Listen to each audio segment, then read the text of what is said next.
Operación pijama de corazón, zapatillas violeta, bata de lunares. Agarrouse a esa mágoa como a súa última esperanza e trazou un plan. Cando o funeral rematou, mirou como se dispersou a multitude. Viu como o guardacostas de Adina seguía discretamente a súa secretaria até o coche oficial. El abriulle a porta e ela entrou ca afectación tráxica dunha diva. Viu como o máximo dirixente sorría con aire victorioso ao despedirse da súa corte mentras pechaba a fiestra do seu coche. Viu como todo remataba e como todo comezaba.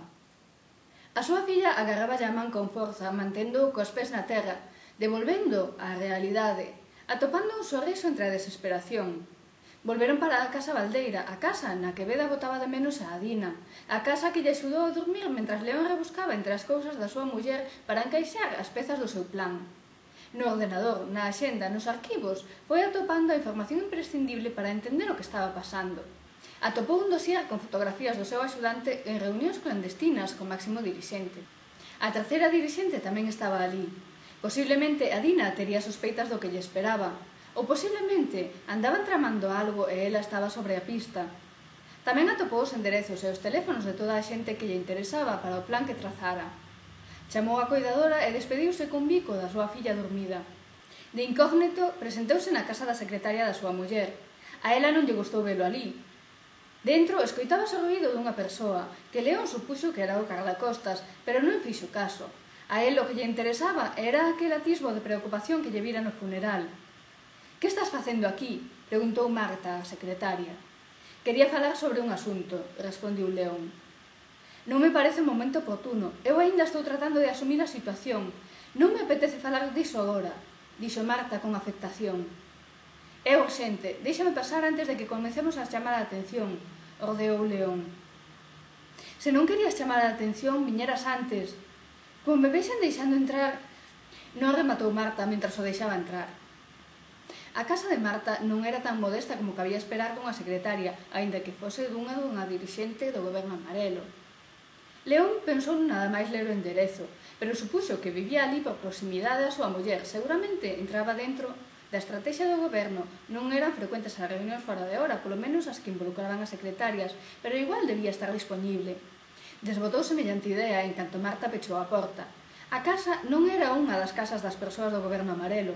Dentro había cousas de épocas pasadas, cousas caras, moito máis caras das que vían de xamais en persoa, nin sequera nas festas despilfarradoras do máximo dirixente. Aquelo era un luxo con clase, daqueles de antes. «Que queres?», preguntou sen convidalo a pasar, máis aló do vestíbulo. «Temos que facer algo», dixo León. «Algo? Algo de que? Que queres? Deixar a tua filla soa?» lamentou Marta. «Por ela e por quen o quero facer», insistiu León. Marta dubidou, dou un par de voltas cara ao interior do corredor, volviu onda León, botou as mans á cabeza. «Non hai nada que poidamos facer», dixo Marta con certa desesperación. «Viches tan ben como a min que a mataron. Non hai quen resucite os mortos. O mellor é esquecer, seguir adiante, manténdonos a marxe e dando gracias de poder facelo. Ti sabes polo que foi? Se o sabes, dimo. Comprenderei que non queiras participar, pero polo menos dime iso», suplicou León. «Crees que se o soubera estaría aquí? Tú ao mellor non me contaba esas cousas. Eu son a súa secretaria. Esa información compartía co seu axudante. Eu non pasaba de facer chamadas e reservar...» Marta interrompeu a súa explicación cunhas vaguas sentidas. Nese momento saiu dunha porta enorme, pesada, labrada a man, o guardacostas. Achegouse a ela e consolouna. «Non che podemos axudar.